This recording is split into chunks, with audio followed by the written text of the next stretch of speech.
नमस्कार दोस्तों, कैसे हैं आप सभी लोग। उम्मीद करते हैं अच्छे होंगे दोस्तों एक बार फिर से स्वागत है आपका अपने YouTube चैनल राघव फार्मा में।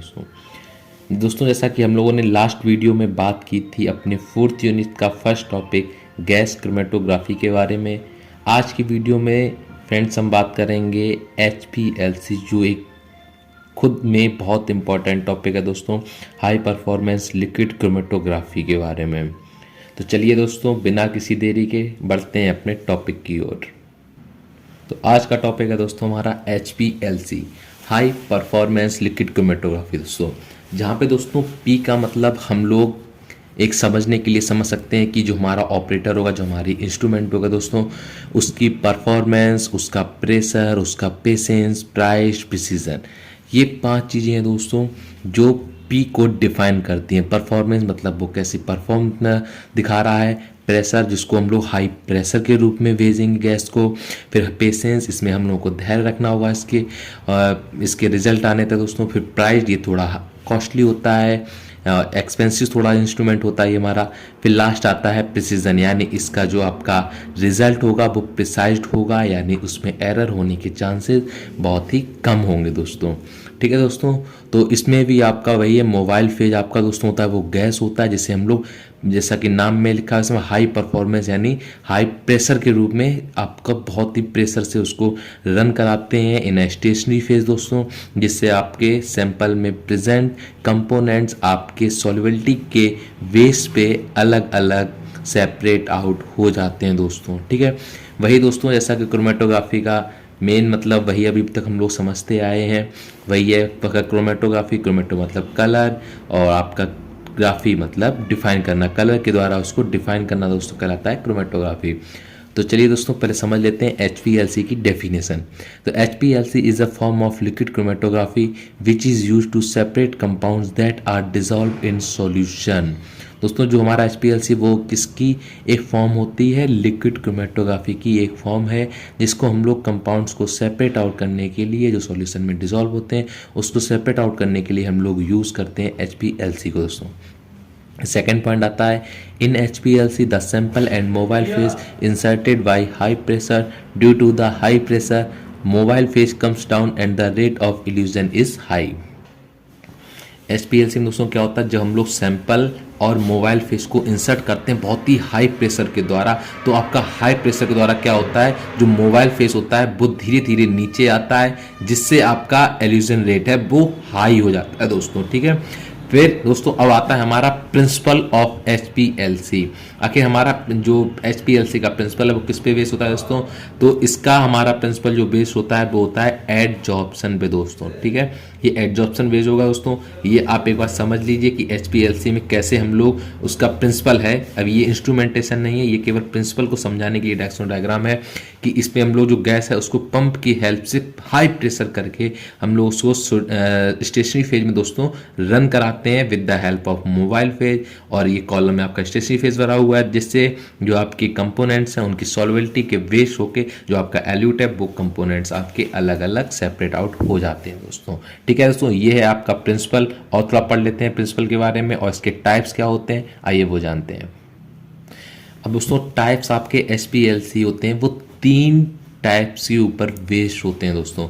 पहला बेस्ड होता है आपका ऑन मोड्स ऑफ क्रोमेटोग्राफी, दूसरा बेस्ड होता है ऑन प्रिंसिपल ऑफ सेपरेशन, तीसरा दोस्तों और लास्ट बेस्ड होता है आपका टाइप्स ऑफ एनालिसिस। ये 3 आपके बेस्ड होते हैं टाइप्स किसके दोस्तों, HPLC के। तो चलिए देखते हैं पहले based on modes of chromatography के आधार पे दोस्तों आपका जो HPLC वो 2 टाइप का होता है। आपका नॉर्मल फेज मोड होता है और सेकेंड होता है रिवर्स फेज मोड। सेकेंड आपका आता है based on principle of separation. इसके आधार पे आपका HPLC है वो आपका 3 टाइप का होता है, adsorption chromatography, ion exchange chromatography, ion pair chromatography.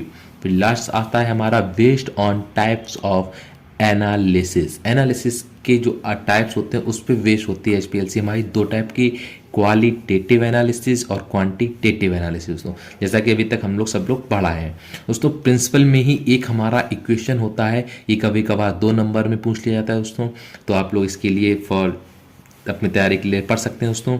तो इसके लिए क्या है कि वैन डिमीटर का जो इक्वेशन होता है दोस्तों वो क्या होती है, H E T P is equal to A plus B upon U plus C into U. दोस्तों जहाँ पे दोस्तों एच ई टी पी आपका क्या होता है, इसकी फुल फॉर्म होती है high equilibrium to theoretical place is equal to a हमारा जहाँ पे दोस्तों होता है एडी डिफ्यूजन, वी हमारा होता है मोलर डिफ्यूजन, सी हमारा वहाँ पे होता है रेट ऑफ मास ट्रांसफ़र, और न्यू होता है दोस्तों हमारा फ्लो रेट। जो आपका मोबाइल फेज है उसका फ्लो रेट कितना है, कैसा है, कितने टाइम में आपका वो आपका एल्यूट आपका मोबाइल फेज एल्यूट के रूप में सेपरेट आउट हो रहा है, ये चीज़ को रेट होता है आपका न्यू से डिनोटेड करते हैं दोस्तों।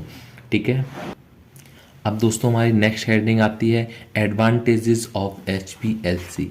एच पी एल सी के एडवांटेजेस क्या क्या होते हैं दोस्तों। तो पहला होता है it is simple rapid process, ये बहुत ही सरल और तेज प्रोसेस होती है दोस्तों।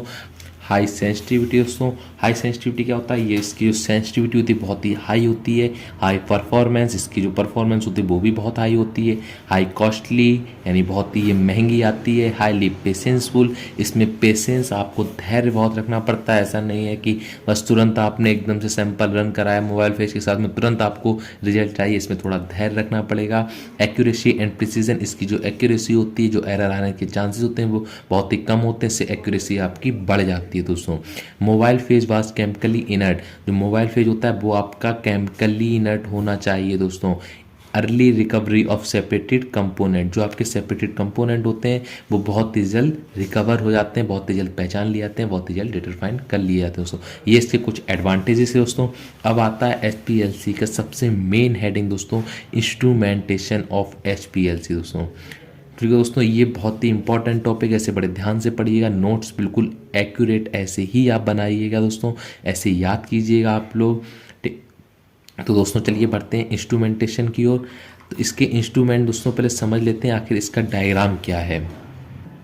देखिए दोस्तों, ये हमारा इसका होता है आपका डायग्राम, जिसमें आपका सॉल्यूशन होता है। सॉल्यूशन को एचपीएलसी पंप के द्वारा आपका हाई प्रेशर को कन्वर्ट किया जाता है, जिससे आपका जो इंजेक्टर होता है उसमें आपका सैंपल को डाल के एचपीएलसी जो दोस्तों कॉलम आता है, ये बहुत ही कॉस्टली, यही चीज़ आपकी सबसे ज़्यादा कॉस्टली होती है दोस्तों। इस आपके पूरे इंस्ट्रूमेंटेशन में यही सबसे ज़्यादा पार्ट आपका कॉस्टली होता है दोस्तों, जो एचपीएलसी से कॉलम बोलते हैं।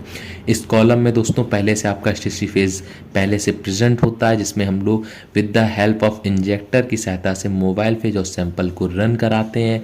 फिर उसके बाद जो हमारे एल्यूट निकलते हैं उनको अलग करके इस रीडिंग को डिटेक्ट किया जाता है by the help of detector, और डिटेक्टर से होते हुए आपकी इलेक्ट्रिकल रेज आती हुई हैं, सीधे जाती हैं डाटा रिकॉर्डर या डिस्प्ले पे, जो हम लोगों को सीधे ऑन स्क्रीन शो होता है दोस्तों।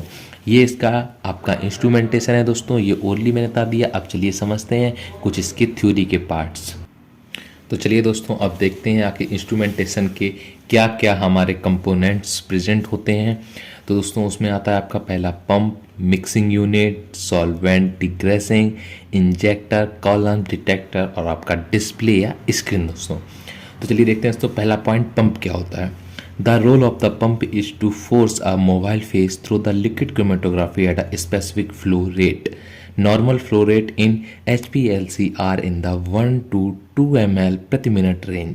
दोस्तों जो हमारा पंप होता है, पंप का काम क्या होता है, उसका जो मेन रोल होता है दोस्तों पंप का, वो क्या होता है, मोबाइल फेज में आपका जो लिक्विड क्रोमेटोग्राफी मोबाइल फेज है उसको फोर्सफुली आपका फ्लो कराना इन स्टेशनरी फेज में दोस्तों, ये काम होता है पंप का।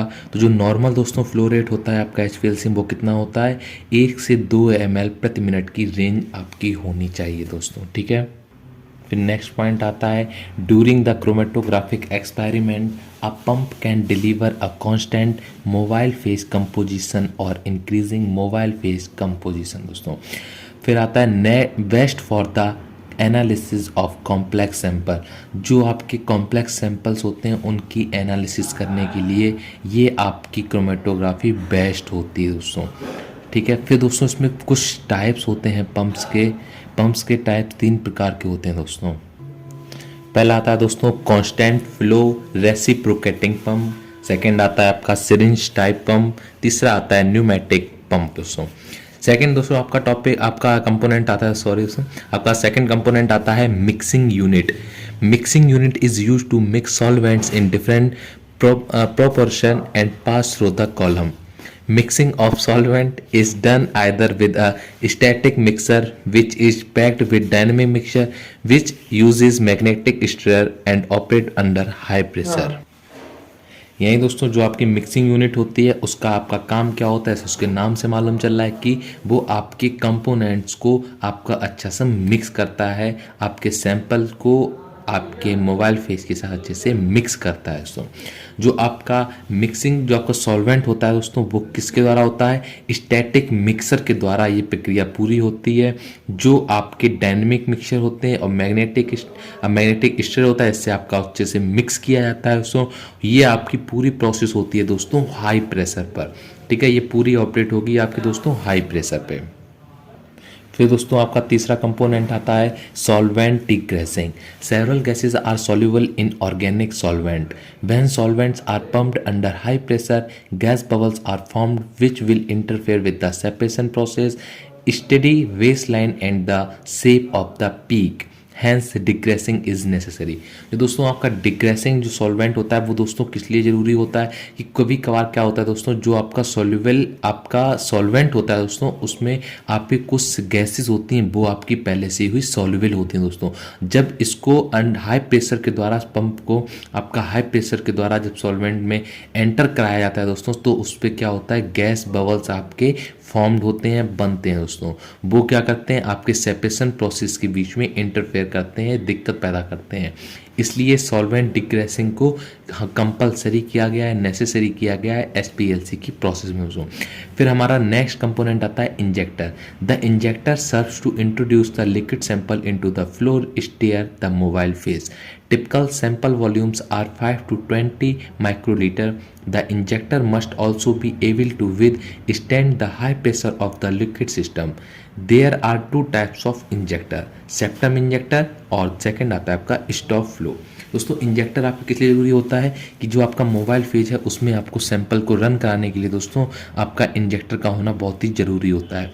जो आपका सैंपल्स होते हैं जो आपका उसमें कितने उसकी क्वांटिटी होती है, कितने क्वांटिटी तक आपका वॉल्यूम होता है दोस्तों, तो वो आपकी रेंज होती है दोस्तों 5 से 20 माइक्रोलीटर तक की दोस्तों। जो आपका ये इंजेक्टर होते हैं दोस्तों वो दो टाइप के होते हैं, पहला होता है सेप्टम इंजेक्टर, दूसरा होता है स्टॉप फ्लो इंजेक्टर दोस्तों। फिर आपका नेक्स्ट कंपोनेंट आता है दोस्तों कॉलम, जो कि इस पूरी एचपीएलसी प्रोसेस का सबसे मेन पार्ट होता है, यानी कि आप समझ सकते हैं एचपीएलसी का ये हार्ट होता है दोस्तों। सबसे मेन पार्ट आपका कॉलम होता है जो सबसे ज़्यादा कॉस्टली भी होता है और सबसे ज़्यादा यूजफुल भी होता है दोस्तों। तो इसको क्या आप कह सकते हैं, it is the heart of the chromatograph. जो इस क्रोमेटोग्राफ का इसको हार्ट भी कहते हैं दोस्तों। फिर इसका कॉलम की कुछ लेंथ डायमीटर होती है, वो साइज़ कितना होना चाहिए दोस्तों, तो आपकी जो कॉलम की लेंथ है वो कम से कम होनी चाहिए 5 सेंटीमीटर से 30 सेंटीमीटर तक दोस्तों। जो आपका कॉलम का डायमीटर है वो आपका होना चाहिए 2 mm से 50 mm तक। और आपके जो पार्टिकल साइज है जिसमें हम लोग स्टेशनरी फेस को जॉइन करते हैं उसके पार्टिकल साइज का क्या होना चाहिए दोस्तों, 1 माइक्रोन से 20 माइक्रोन तक पार्टिकल साइज होना चाहिए। और पार्टिकल का नेचर कैसा होना चाहिए, स्पेरिकल होना चाहिए, यूनिफॉर्म साइज होने चाहिए, पोरस मटेरियल यूज होने चाहिए दोस्तों, यानी उसका आकार गोल हो, यूनिफॉर्म के साइज में दोस्तों। ये आपके उन सारे पार्टिकल का नेचर ये कंपलसरी है आपका एसपीएलसी की प्रोसेस में दोस्तों। आपका फिर नेक्स्ट आता है दोस्तों कंपोनेंट डिटेक्टर, जो आपके इलेक्ट्रिकल सिग्नल को डिटेक्ट करेगा दोस्तों। तो वो क्या होता है, कई प्रकार के डिटेक्टर्स यूज किए जाते हैं दोस्तों आपके, जो इसमें आपका सबसे मेन होता है यूवी डिटेक्टर यानी अल्ट्रा वायलेट डिटेक्टर। फिर आपका सेकंड आता है रिफ्रैक्टिव इंडेक्स डिटेक्टर, फिर आता है फ्लोरोमेट्रिक डिटेक्टर, फिर आपका फोर्थ आता है कंडक्टिविटी डिटेक्टर, लास्ट आपका आता है एम्प्यूरोमेट्रिक डिटेक्टर दोस्तों। ये डिटेक्टर्स से कुछ है दोस्तों जो आपकी बहुत ही ज़्यादा यूजफुल होते हैं इन एचपीएलसी प्रोसेस में। अब दोस्तों हमारे टॉपिक की लास्ट हेडिंग आती है एप्लीकेशंस ऑफ एचपीएलसी, कि एचपीएलसी प्रोसेस के क्या क्या अनुप्रयोग होते हैं। तो बहुत ही ज़्यादा अनुप्रयोग होते हैं जिसमें से कुछ आपके दिए गए हैं, जैसा कि दोस्तों क्वालिटेटिव एनालिसिस के लिए checking the impurities of a compound, presence of impurities, qualitative analysis, quantitative analysis, isolation identification of drugs, isolation identification of mixer of components, stability studies of purification दोस्तों। यानी एक तो सबसे पहला इसका अनुप्रयोग क्या होता है दोस्तों, दोस्तों कि क्वालिटेटिव और क्वांटिटेटिव दोनों एनालिसिस को हम लोग SPLC के द्वारा डिटरमाइन कर सकते हैं। इसमें आपके जो कंपाउंड में प्रेजेंट इम्प्योरिटीज़ होती हैं उनको पता लगाने के लिए, उनको चेक करने के लिए आपका HPLC का यूज किया जाता है, और आपके ड्रग्स को आइसोलेट करने में और आपका आइडेंटिफाई करने में दोनों प्रोसेस में आपका यूज की जाती है प्रोसेस HPLC की फ्रेंड्स। फिर आपका आता है स्टेबिलिटी स्टडी। जो स्टेबिलिटी स्टडीज़ होती हैं उसमें भी आपका यूज होता है प्यूरिफिकेशन, किसी भी कंपोनेंट को प्योर करने के लिए HPLC का भी यूज किया जाता है दोस्तों जो है। तो दोस्तों ये आपका बहुत ही ज़्यादा मोस्ट इम्पॉर्टेंट टॉपिक था HPLC। उम्मीद करते हैं दोस्तों आपको समझ में आया होगा। ये दोनों दोस्तों बहुत ही इम्पॉर्टेंट टॉपिक हैं, ज़रूर इनको अच्छे से पढ़िएगा दोस्तों। कोशिश करिएगा इस 4th यूनिट को दोस्तों 5th यूनिट को आप बहुत ही कोशिश करिए बहुत ही अच्छे से पढ़ने की, ज़्यादा से ज़्यादा रिवाइज करने की, ज़्यादा से ज़्यादा टाइम स्पेंड करने की इसमें दोस्तों। ये आपके बहुत ही इंपॉर्टेंट यूनिट्स हैं, इसमें से ज़रूर 2-2 3-3 क्वेश्चन 100% आते हैं दोस्तों। ठीक है दोस्तों, तो चलिए अब टाइम आया आपसे विदा लेने का दोस्तों। तो उम्मीद करते हैं कि आपको आज की वीडियो समझ में आई होगी, पसंद आई होगी दोस्तों। अगर पसंद आए तो चैनल को हमारे सब्सक्राइब कर लीजिएगा दोस्तों, वीडियो को लाइक कीजिएगा, अपने दोस्तों को शेयर कीजिएगा वीडियोस को दोस्तों। बाकी मिलते हैं हम लोग नेक्स्ट वीडियो में, तब तक के लिए धन्यवाद। जय हिंद।